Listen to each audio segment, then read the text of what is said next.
Hi, ரீசெண்டாக பார்த்தீங்க அப்படின்னா டிஜிலேருந்து ஆக்ஷன் 4 அப்படிங்கிற இந்த ஒரு கேமரா வாங்கியிருந்தேன். ஸோ இந்த கேமரா நைட் டைமில் வீடியோ எடுக்கிறதுக்கு எந்த அளவுக்கு இருக்குன்னு சொல்லிட்டு நம்ம இந்த ஃபுல் வீடியோவில் பார்க்கலாம். அதோட இந்த வீடியோ வந்து 180pயில் தான் நான் எடுத்திருக்கேன். ஸோ இந்த 180pயில் இந்த கேமரா எந்த அளவுக்கு பர்ஃபார்மன்ஸ் பண்ணுது அப்படின்னு சொல்லிட்டு நைட் டைமில் பார்க்கலாம்.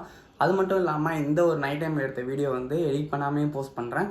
தென் அடுத்தது பார்த்திங்க அப்படின்னா எடிட் பண்ணி வந்து இந்த வீடியோ நான் அட்டாச் பண்ணியிருக்கேன். ஸோ இந்த ரெண்டு இதில் எது உங்களுக்கு ரொம்ப பிடிச்சிருக்கு அப்படின்னு சொல்லிட்டு கீழே கமெண்ட் பண்ணுங்கள். நீங்கள் நம்ம சேனலுக்கு புதுசாக இருந்தீங்க அப்படின்னா மறக்காமல் சப்ஸ்கிரைப் பண்ணிவிட்டு நம்ம சேனலை ஃபுல்லாக வாட்ச் பண்ணிவிட்டு கமெண்ட் பண்ணுங்கள்.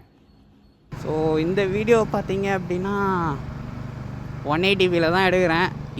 என்ன ரீசன் அப்படின்னு பார்த்தீங்க அப்படின்னா நாம் என்ன தான் நாம் இது பண்ணி எடுத்தாலும் அதை எக்ஸ்போர்ட் பண்ணுறப்ப 180pயில் தான் எக்ஸ்போர்ட் பண்ணுற மாதிரி இருக்குது மொபைல் எடிட்டிங். ஸோ அதனால் பார்த்தீங்க அப்படின்னா இப்போதைக்கு 180லே எடுத்தாச்சு. சிக்னல் ஆட்டு ஹண்டர் எடுக்கிறதுக்கு முன்னாடி R15 எடுக்கிற மாதிரி இருந்துச்சு. R15 எடுத்தோம்னா முது வழியிலே செத்துருப்போம் போல். ஆனால் மைலேஜை பற்றி கவலைப்பட்டிருக்கவே மாட்டேன், அதுதான் உண்மை.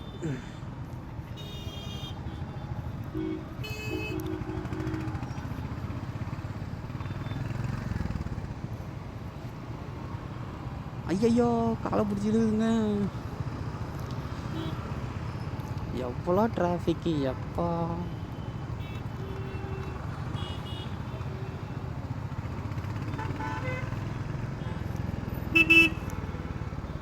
சரியான டிராஃபிக் வைப்பானா.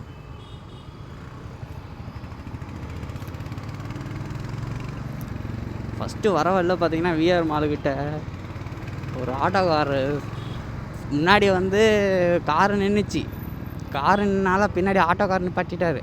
ஆட்டோக்காரர் நிப்பாட்டினது போதும் பின்னாடி வந்த ஒரு ஹோண்டா பைக்கு ஓட்டிகிட்டு வந்தவர் பார்த்தீங்க அப்படின்னா டபார்னு ஒரு இடி. அதான் பிரேக்கு போட்டார். பிரேக்கு போட்டாலும் அது ஸ்கிட் ஆகி இடிச்சிடுச்சு.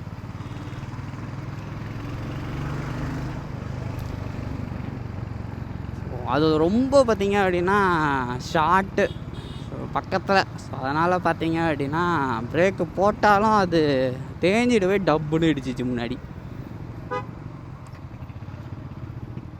ஏன் பார்த்தீங்க அப்படின்னா ஃபஸ்ட்டு விஷயம் வந்து அவர் கிளச்சை பிடிச்சிட்டார். கிளச்சை பிடிச்சோன்னே வண்டி என்ன ஆயிடுச்சு, அப்படியே இழுத்துட்டு போய் ஒரு இடி இடிச்சிடுச்சு. அவ்வளோதான். அடேங்கப்பா வேற மாதிரி விட்டா நம்மளை கவுத்து விட்ருப்பாங்க போல்.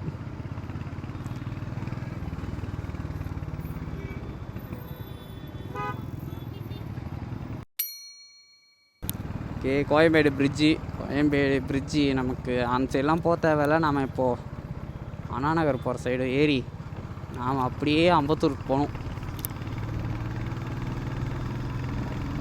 ஐபீம் போட்டால் தான்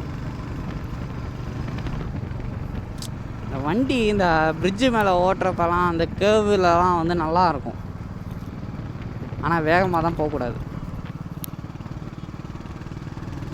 அடேங்கப்பா டிராஃபிக்கை பார்த்தீங்களா பயங்கரமாக இருக்குது. அவ்வளோதான், நீங்கள் முடிச்சு விட்டுருவீங்க போங்க. இல்லை ஆம்புலன்ஸ் வேறு வருது.